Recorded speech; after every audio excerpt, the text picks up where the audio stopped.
The ongoing dispute between Interfaith Sanctuary and those opposed to the shelter's proposed move to State Street, well, that continues.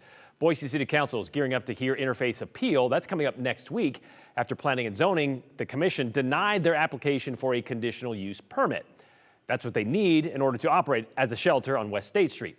While all of this has been going on, the city has also been looking at revising their zoning code with a new line in it that would say no shelter shall be within 300 feet of a residential zone. That would be a big thing depending on where Interfaith ends up. What does it mean for Interfaith? Katya Stepovic has the story.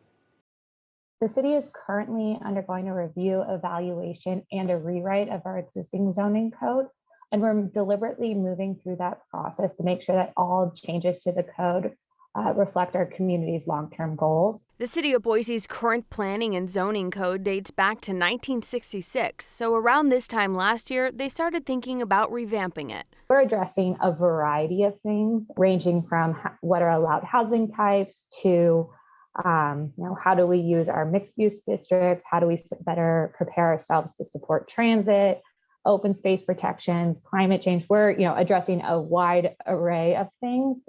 To come up with revisions and a new zoning code, the city is working with a consulting firm called Clarion based out of Denver. Among many recommendations from Clarion was the addition of a line stating that no shelter shall be within 300 feet of a residential zone, which means the old Salvation Army building on State Street, a no-go. There are concerns from homeowners that we did hear about what goes near homes. But the caveat, the new revisions and recommendations probably won't be submitted to Boise City Council for a vote until early 2023, which means Interfaith is off the hook, at least for now. If we had to start the process again and it put us into 2023, we would have a very challenging time of finding an appropriate shelter space. So if Interfaith's appeal is denied by the city council and they decided to resubmit an application for the same building on State Street in 2023, the application would be tossed and the process of finding a new home would start all over again. If I had only the options of this potential addition or our current code, certainly this potential addition is better.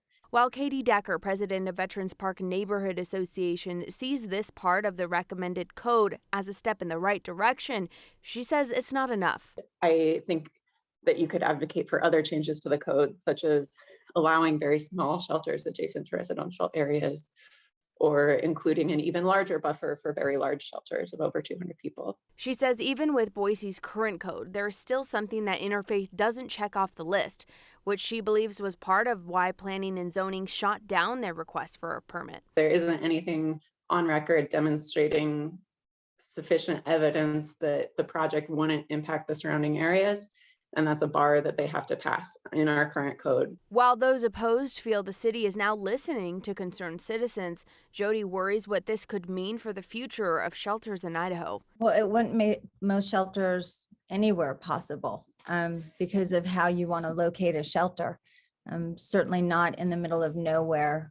You want there to be access to resources and to be on a transportation line and things like that. So it's really dangerous zoning if you are a city that wants to be able to take care of people who are unhoused. But the city wants the community to know the drafts of city code are only recommendations and they want to hear from you. We're being as authentic as we can. We have created a draft and we really want to revise the document based off of what Boise residents say. And that's why we're going through this process. We want to make sure that it meets the needs of our community into the future.